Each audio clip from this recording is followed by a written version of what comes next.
அஸ்ஸலாமு அலைக்கும் வரஹ்மத்துல்லாஹி வபரகாத்துஹு. ப்ராப்ளம் பற்றி நம்ம ஒரு வீடியோ கண்டிப்பாக பார்த்துருப்போம். அதற்கான சொல்யூஷன் எப்படி கண்டுபிடிக்கலாம் அப்படிங்கிற ஒரு சின்ன டிப் என்னுடைய நாலேஜுக்கு தெரிஞ்ச அளவுக்கு நான் ஒரு சஜஷனாக கொடுத்தேன். அதை இன்னும் கம்ஃபர்டபுளாக எப்படி ஆக்கலாம். ஸோ ப்ராப்ளம் நான் தான் க்ரியேட் பண்ணிட்டேன், அதுக்கான சொல்யூஷனை நீங்களே கண்டுபிடிங்க அப்படின்னு நீங்கள் சொல்லிட்டீங்க. அதில் எனக்கு ஒரு சின்ன சிக்கல் இருக்குது, அங்கே தான் நான் ஸ்டக் ஆகி நிற்கிறேன், அதை எப்படி ஃபைண்ட் அவுட் பண்ண தெரியல அப்படிங்கிறவங்களுக்கான ஒரு வீடியோ தான் இது. ஸோ ப்ராப்ளம் அப்படின்னு நீங்கள் சொல்கிறீங்க, ஆனால் எனக்கு அந்த டேர்ம் மேலே எப்போதுமே நம்பிக்கை கிடையாது. லைஃப்பில் பிரச்சனை ஒன்று கிடையவே கிடையாதுன்னு ரொம்ப ஸ்ட்ராங்காக பிலீவ் பண்ணுவேன். ஏன்னா எந்த ஒரு விஷயத்தையும் நம்ம ரொம்ப நேரம் ஹோல்ட் பண்ணும்போது தான் இது ப்ராப்ளமாகவே மாறுது.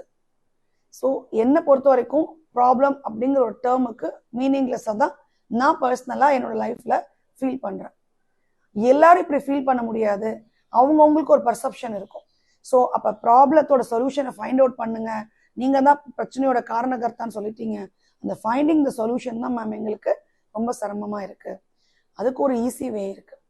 என்னுடைய லைஃப்பில் நான் இம்ப்ளிமெண்ட் பண்ணது எனக்கு தோணும். என்கிட்ட நிறைய பேர் ஒரு சஜஷன் கேட்கும்போது உங்களுக்குலாம் நான் கொடுத்த அட்வைஸ், சஜஷன், டிப் என்ன டேர்ம் வேணால் நீங்கள் யூஸ் பண்ணுங்க. இந்த உலகமே 70% தண்ணீரால் நிரப்பப்பட்டிருக்கு.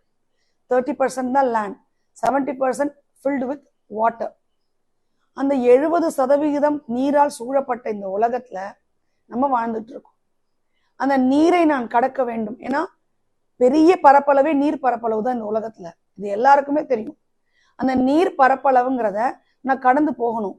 அது போலதான் உங்க பிரச்சனையில, உங்க லைஃப்ல 70% ப்ராப்ளம், 30% தான் சொல்யூஷனுக்கான வழி இருக்கு. 70% ப்ராப்ளம் தான் இருக்கு அப்படின்னு நீங்க நினைக்கிறீங்க. நீங்க சொல்லிட்டீங்க ஈஸியா ப்ராப்ளம் இல்லைன்னு. நான் ஃபேஸ் பண்றேன், எனக்கு பிரச்சனை இருக்கு மேம், அது உங்களுக்கு புரியாதுன்னு நீங்க என்கிட்ட ஸ்ட்ராங்கா ஆர்கியூ பண்றீங்கன்னே வச்சுப்போமே. சிம்பிளா யோசிங்களேன். 70% ஆஃப் த வாட்டர், இவ்வளோ பெரிய நீர் பரப்பளவை கடந்து செல்றதுக்கு அவ்வளோ பெரிய கப்பல் செய்யலை நம்ம. கடலுக்கு நடுவில் கப்பல் ரொம்ப சின்ன சைஸ், 30% அளவுக்கு கூட கிடையாது, 5% தான். அந்த நீரோட பரப்பளவோட கப்பலோட அளவை பார்த்தோம்னா வெரி ஸ்மால், டைனி, கடலோட கம்பேர் பண்ணும்போது.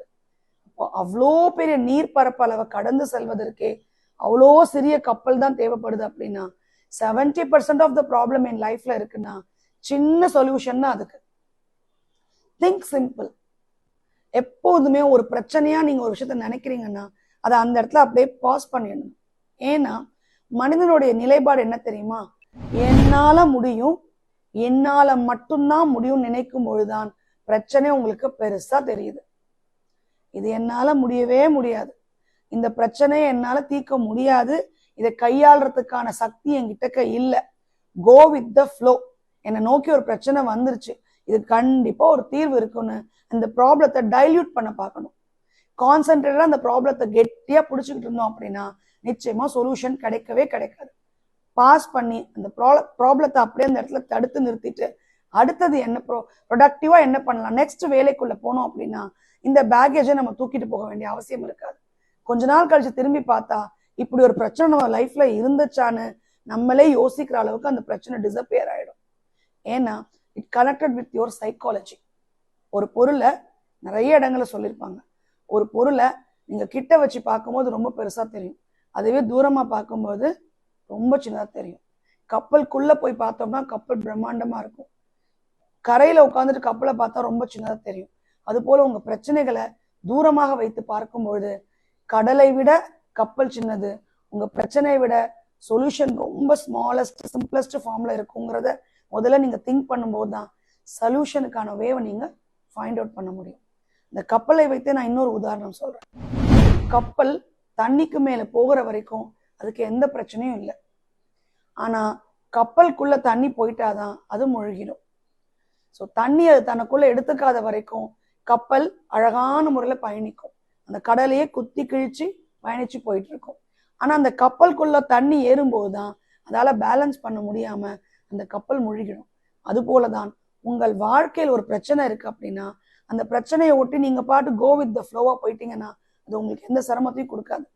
ஆனா அந்த பிரச்சனையை உள்வாங்கி அந்த பிரச்சனையை சுத்தியே உங்கள் முடிவுகள் இருக்கு, ப்ராப்ளம் ப்ராப்ளம் ப்ராப்ளம், அதையே நீங்க திங்க் பண்ணிட்டு இருக்கீங்கன்னா நீங்க எடுக்கும் முடிவுகள் எல்லாமே பிரச்சனையில தான் வந்து முடியும்.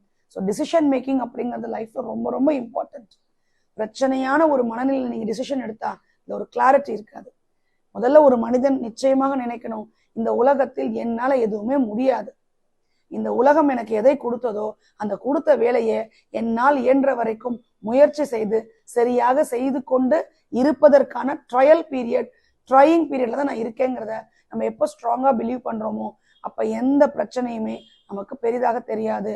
கப்பலுக்குள் நீர் செல்வது எப்படி ஆபத்தோ அதுபோல் நமக்குள் நம் பிரச்சனை வருவது மிக ஆபத்தான விளைவுகளை சந்திக்கக்கூடிய சூழ்நிலை ஏற்படுத்தும். அதனால கடலை விட கப்பல் சின்னது, உங்க சோதனைகள் சிரமத்தை விட தீர்வு மிகவும் சிறியது என்று சொல்லி இன்னும் வரும் காலங்களில் இன்னும் ஸ்ட்ராங்கான ஒரு கம்யூனிட்டியாக நம்ம பில்ட் ஆகணும்னு ஏக இறைவனை பிரார்த்தித்தவளாக என் உரையை நான் முடித்துக் கொள்கிறேன். அஸ்ஸலாமு அலைக்கும்.